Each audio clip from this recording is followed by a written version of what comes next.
You a bitch. I think he knows at this point. And I couple it with this one. Dallas made the Super Bowl. Oh, wait. The last name Goddard's attached to it. I'm gonna say that's a lie. I know that, and you know Why'd you that, guys but screw with me this morning? Really? what? Why'd you guys screw with me this morning? Because it's fun. Not for me. Yeah, it is, because you're laughing. Let's go.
I can't do it. We'll do it live. Do it live! I'll write it and we'll do it live! Mister, will you please wake up, wake up, wake up, wake up, wake up?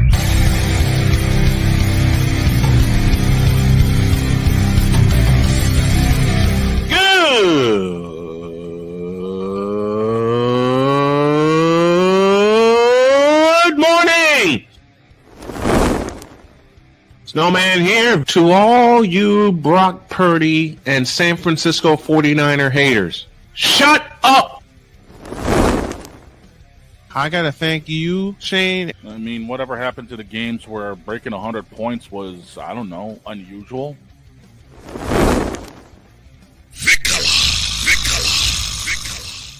There was one word to sum up the All-Star weekend. Trays.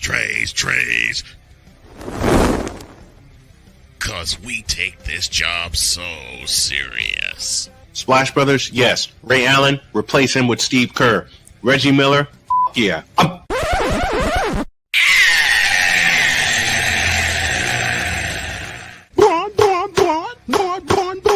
What in the all types of blue hell?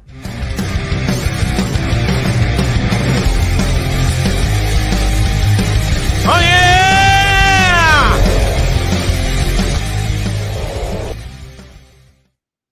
All right, everybody, let's do this. Good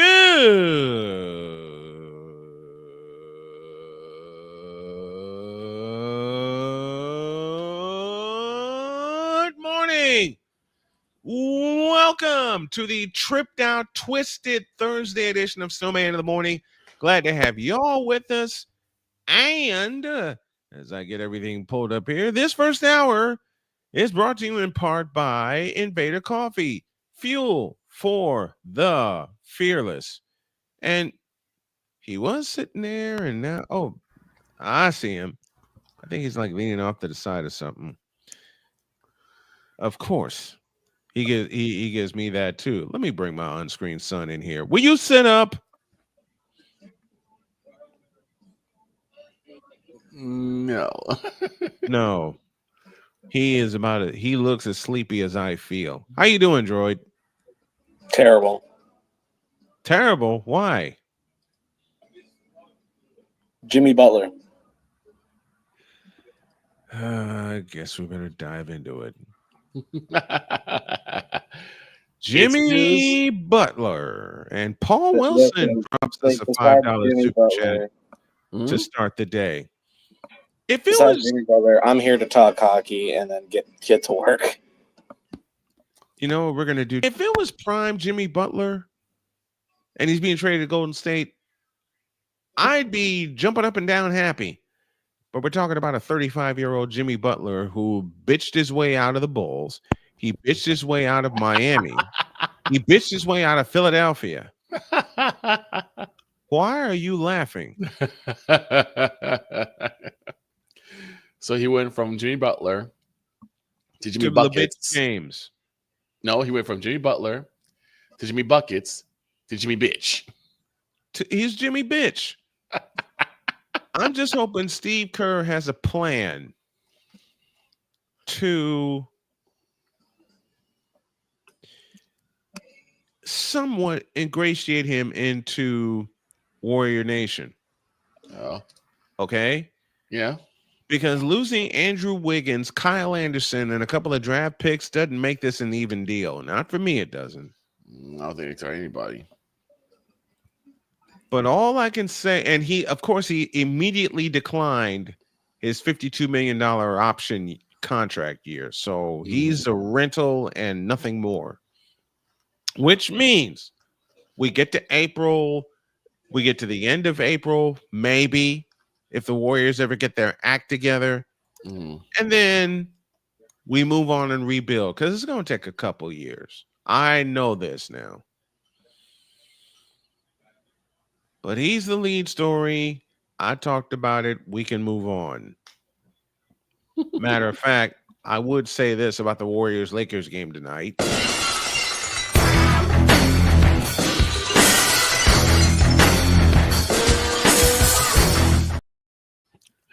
But that may change. May being the operative void. It depends on if we see Jimmy Buckets tonight in Warrior Gold and Blue, but we will continue to fight. And today is the NBA trade deadline. I think, and I want you guys' opinion, I think that all of the big moves that people expect to happen today have already been made. Victor, what do you think? I think we might get one more. I think we'll probably get one more like big trade that's worth mentioning. So who's the that I don't know. I don't know what it would be, but I'm thinking that we'll probably get one more. Yeah, I get that. I get that. I don't know who it would be. Because usually you get a couple like, mentioning ones in the beginning, right before the trade deadline, and then after the All-Star weekend. Which, God, we got to talk about that. I hope not. Dear God. Yeah. But you know what? We may as well get that. We may as well get this out of the way now, since we're talking NBA, and we're ingratiating the NBA into our conversation, but we're doing it our way. I'm not laying one eye on All-Star Weekend. You know what? Period. You know what? Screw this. Can I do some random musings? You most certainly may.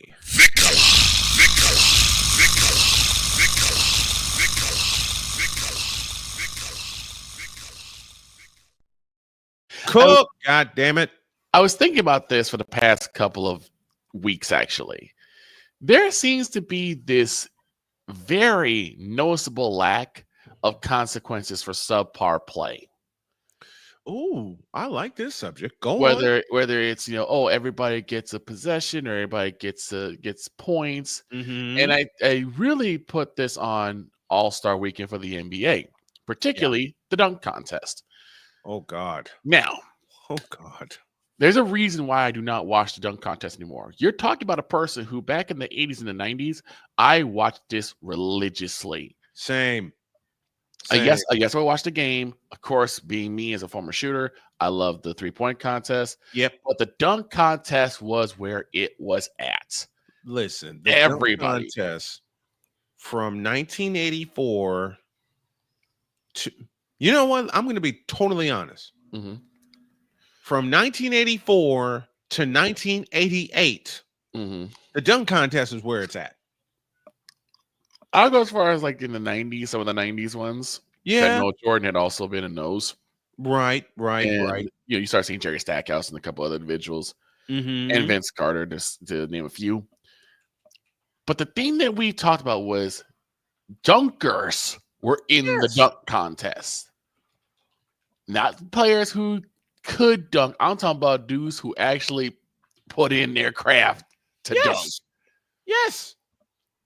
And Kenny Skywalker from 1989, Cedric Mhm. Ceballos with the blindfold dunk at 92 in Orlando. Exactly.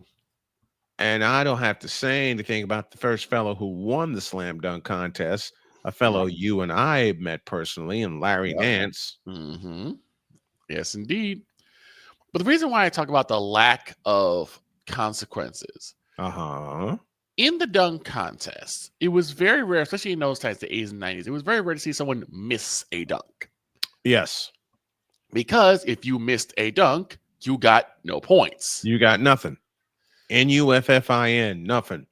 Now, and you only got one try.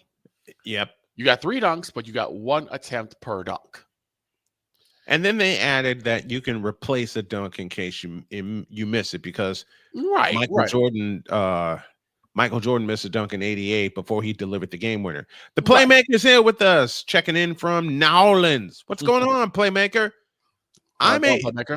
Playmaker, either today or tomorrow, I need to get you up here to get your perspective from Super Bowl week. And congrats to Playmaker and Ramley Talk for getting to New Orleans. That's our goal for next year. More on that later. Go on, Victor. Now, I think you get 3 attempts for 1 dunk. And if you miss all 3 attempts, you get what, like 5 points, I think? 5 freaking points. So basically, you get 5 points for sucking at what you're supposed to be doing. Yeah, like Chet Holmgren. I'm sorry, did I say that aloud? It's gotten so bad that right now it's only specified for G League players to be in a dunk contest. It is ridiculous. Not to mention the pageantry of all the props and everything. Yeah, it's fine for someone to jump over a phone booth from time to time. But now you got all these props, cars, and tables, and other players. Oh, man. Keep cooking. It's like, it's starting to get silly. It's starting to get really silly. To the point where, like, now it's not even so much of just, now you could do a regular 2-handed slam, but I just did it over like 2 tables and, and a car. And that makes it really cool. Blake Griffin, anybody? Meanwhile, back in the day, you could do that between the legs windmill and really get the crowd fired up. Really get everybody fired up for this. And like I said before, you made your dunks. And unfortunately, that's not happening, because apparently now the big wigs in the NBA are thinking, well, we don't want to just leave people out of it. We don't want people to feel left out, so we'll give them some points. I swear, if it ever comes down to where a dunk contest is decided between 2 individuals who missed all their dunks, and it came down to that 5-point deficit, I will burn that stadium down wherever it is. Roll right into room 316 and burn that son of a bitch to the ground. This is ridiculous. It is ridiculous. I don't want to get too much into like the overtime rules for the NFL, because they kind of sort of make sense to me. Both teams can. It makes sense. It makes sense. They follow the college pattern. Right.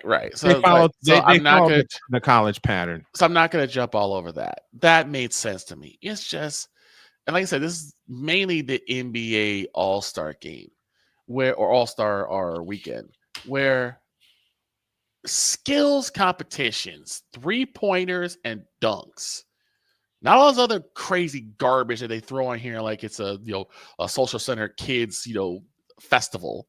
I'm talking like a social center kids festival. Hey, I went to social center when I was a kid. I get it. I've been there, done that, got the t-shirt, burnt the sumbitch when I got done with it. I'm get it. About 3-pointers and dunks. What are they going to do next? They're going to say, oh, if you miss a whole rack of basketballs on a 3-point contest, they'll give you 3 points. They'll give you. It's a participation thing. Yes, it's a participation thing, and I freaking hate it. I want these guys to earn it. If you get a 10 on the points section, you get perfect 10s on a dunk, you earn it. Which means 1, you make your dunks. Two, you make it creative Absolutely, you do. and keep the props to a minimum. Like I Mhm. said, I don't mind if you want to do maybe one over a phone booth or over a table or something like that, but it can't just be some two-handed slam. No, it cannot. It's got to be something that really shakes the crowd up, and we don't see that. There's no flavor in the dunk contest. There's no fun in the dunk contest anymore. None. And no, even if LeBron decided he was going to bring his Cheating ass. what I into the said dunk it. contest, it wouldn't make it that much better unless he really decides to go ham. But I think, unfortunately, that time has passed him by. Mm-hmm. I think he should stick to just, if he wants to play the All-Star game, that's fine. And just worry about trying to get another championship. That's the only thing he needs to be worried about. That's it. But there are no more All-Stars Thank in you, the Cole NBA Johnson. All-Star game. And no All-Stars in NBA All-Star weekend. The best part of last year was the 3-point the mixed 3-point invitational between Steph Curry and Sabrina Ionescu. Yeah, which I think they'll do again. They'll do it again. They asked Caitlin Clark to join, but she said no because she wants her first 3-point contest to happen where I'm hopefully going to be this summer, and that's at the WNBA All-Star Game in Indianapolis, Indiana. And I respect that. She's more about business. Yep. It would be nice to see her in there because I would love to see her go against Steph and Sabrina. Oh, let's get more shooters in. Let's go more men and women shooters in there. Why not? Let's get the best of the best of the best, man. Get the best of the best of the best. NBA, we're talking to you. But no, they're not going to do that because they like their over-exaggerated game of horse. It'll probably be Team LeBron versus Team Steph, and they'll probably have a 429 to 374 point game. Man, don't say that aloud. Knowing you're right. I know you're right, but man. Guys doing all types of and one moves. Which I don't mind and one, but it's not NBA basketball. It really is. It's not. There's no defense. It's not the NBA basketball. There's no boxing out. There's no posting up. It's just let's just alley-oop and dunk and throw crossovers, and it's like, and there's no defense being played. Why are we watching this? There's no defense being played. I never thought I'd see the day to where the NBA All-Star Game has zero buzz. None. I mean, I just thought like, yeah, the All-Star Game is coming up this weekend. Didn't even think about it. Did not even think about it. Mm-hmm. And unfortunately, these new set of rules they have for the All-Star Game is going to take place in the Chase Center. This is how sad. There's more defense being played for the NBA Cup than there is for All-Star Weekend. Think about that. I mean, no lie to be found, but damn it, don't make me spit out my drink like that. You're not lying, though. You're not lying. That's how sad of a state the NBA All-Star Game and All-Star Weekend has become. And I know people will say, well, there's nothing to play for. Well, for me personally, how about pride? How about personal pride? How about the fact that you represented the Eastern Conference and you got a win over the Western Conference? How about that? Right. How about that to play for? Now, yeah, we could do something with like whichever conference wins, then that conference team who gets to the finals hosts the finals. Just That'd like be nice. Major League Baseball did like Major League Baseball did. Just like how the Pro Bowl used to be.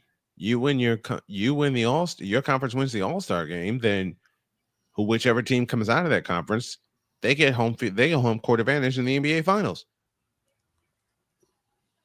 I mean, why not do that? But I mean, first and foremost, what about pride? Mm-hmm. What about just regular pride? Pride in your craft, pride in your ability, pride in your balls. Where's that? I know that sounds vulgar. I apologize, but Where is that? Where's the pride that I am an NBA All-Star and I'm gonna play like an NBA All-Star? I'm gonna make my shots and I'm gonna put up some solid defense to keep the other player from scoring. Mm-hmm.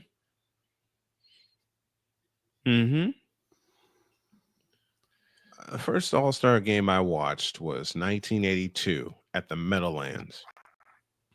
The final was 120 to 118, and it was a defensive. It was a block shot actually that won the game for the East. Right. And who made that block shot? Larry Joe Bird. I'm just so tired of the NBA taking such a soft stance. Like I said, now we're here and then we're probably going to have two free throws if you get fouled at the 3-point line, which is idiotic. And it's something that's not broken in the game. Fix what's broken, Adam Silver. Leave the stuff that's not broken alone. But you're talking about Adam Silver.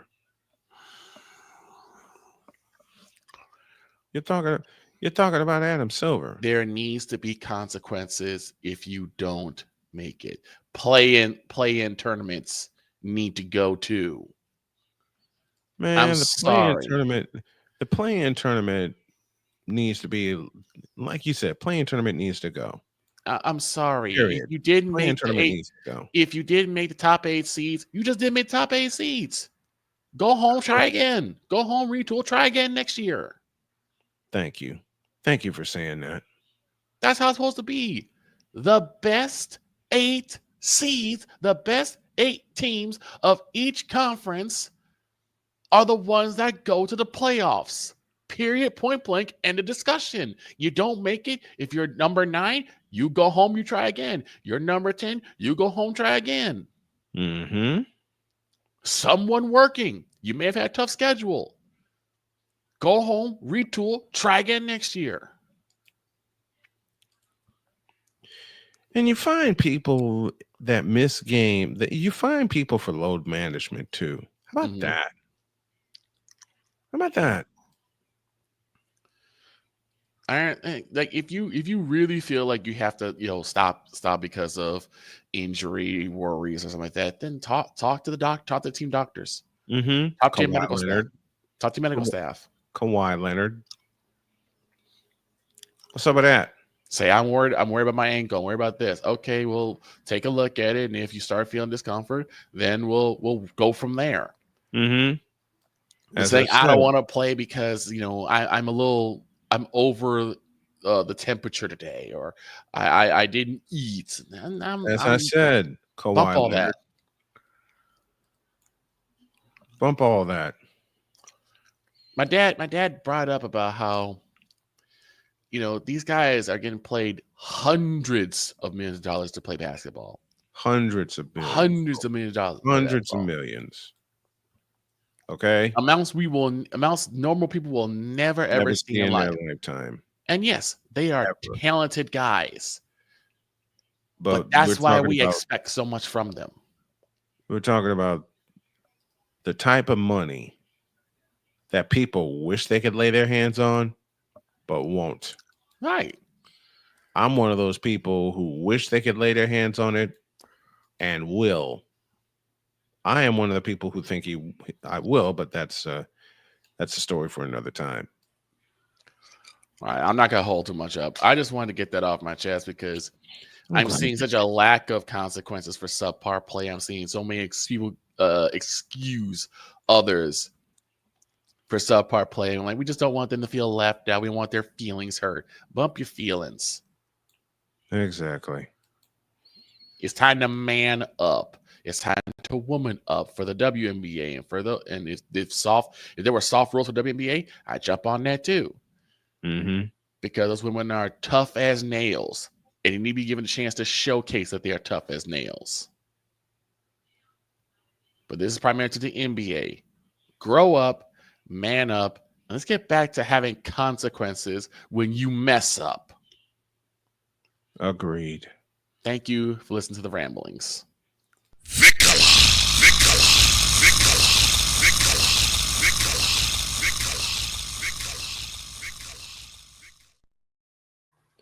Coming up next, I'm going to couple that. I have a few things to get off my chest as well concerning the NBA. Back in a moment.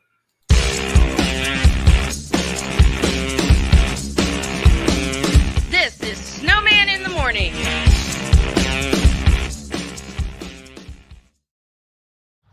People tell me how lucky my daughter is to have been adopted. But really, we're the lucky ones. Learn more at adoptuskids.org. This planet has been great to me. It's given me gifts that I can't even explain. It's given me adventures and memories I'll never forget. And Battleborn, I think, has given me the opportunity to go beyond and give something back. How can I be a better custodian to this planet and the place I live? That's where I am with Battleborn. Let's make the planet a better place. Whether it's news, the largest egg producer finds bird flu in chickens at a Texas plant, weather, devastating tornadoes rip through the heart of the United States, inspiration, a breast cancer survivor completed the journey of chemotherapy, and now begins a future one of matrimony or sports. Michael Jordan is shown on a photo with Diddy. LeBron James has a video extolling the virtues of a Diddy party. This has been yet another beating a dead horse presentation. We got you covered. BS3 Network, in association with Comey Media Incorporated, proudly present The Morning Shift with Cole Johnson. Live every weekday at 8 a.m. Eastern, 7 a.m. Central.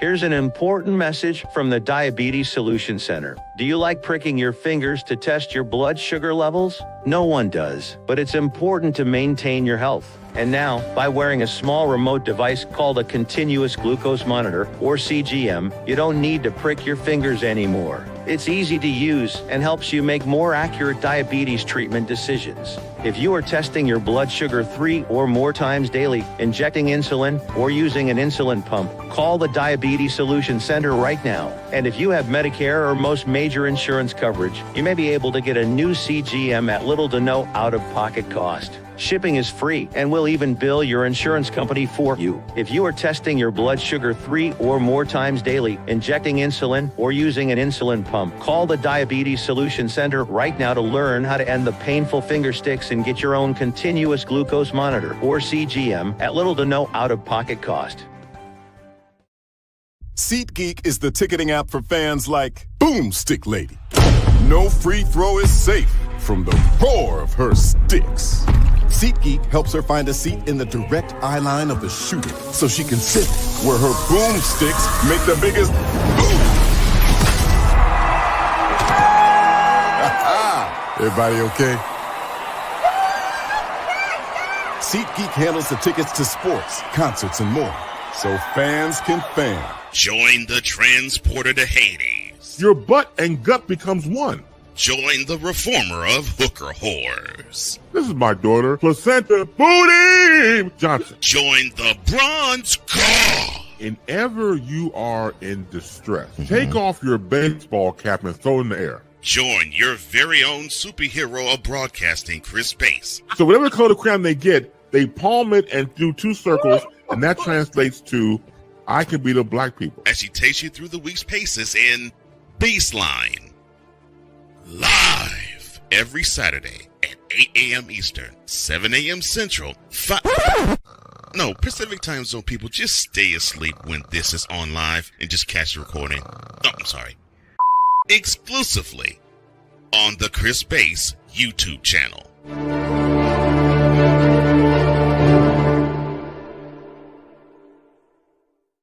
Mister, how do you operate this Twitter thing or this Instagram thing or whatever the heck? You're supposed to know all this stuff. Anyway, welcome back to the show. Before we go any further, let's go to the Fanatics feedback zone. And one of my dearest friends, Coach O'Brien Osinski, says great play, but totally punked out on his teammates and the Heat, talking about Jimmy Butler. And I agree. I agree.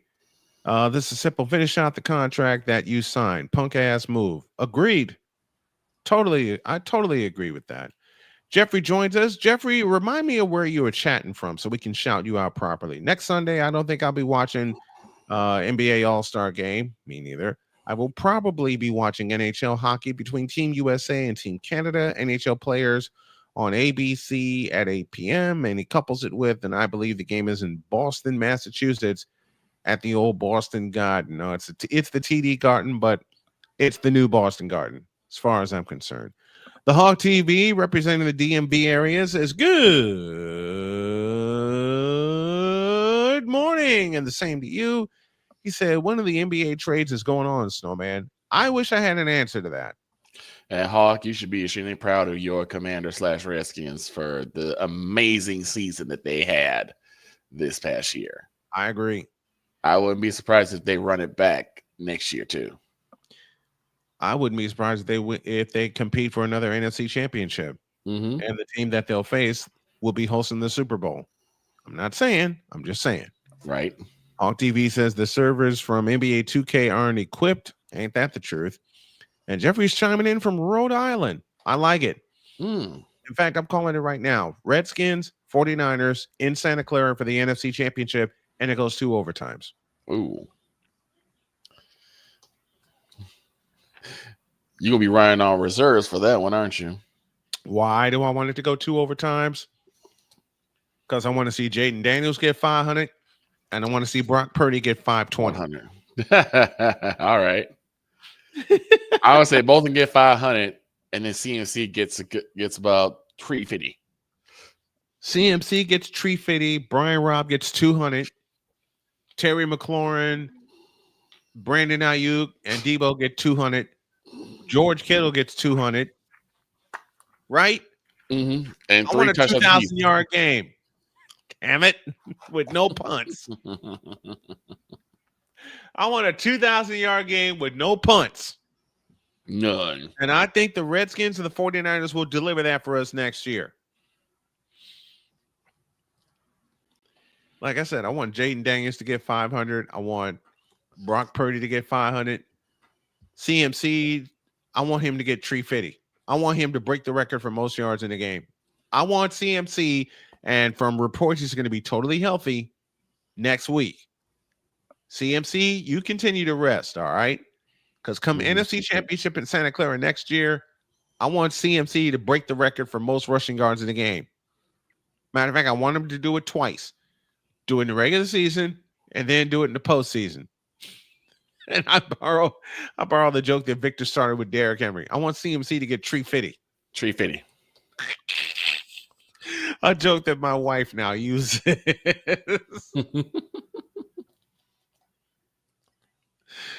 And the first time I said it, she looked at me and said, "Where did you get that from?" I got it from Victor. She's like, "Of course you did." Not even a month later. I swear to you guys, not even a month later. Honey? Yes, babe. Can you turn the oven on so I can make some waffles? Okay. What am I turning the oven on to? Turn it to 350. I fell the hell out laughing. I fell out laughing. I am honored that Dr. K has now used the moniker 350. And it's permanently stuck here in the house. Good. Very good.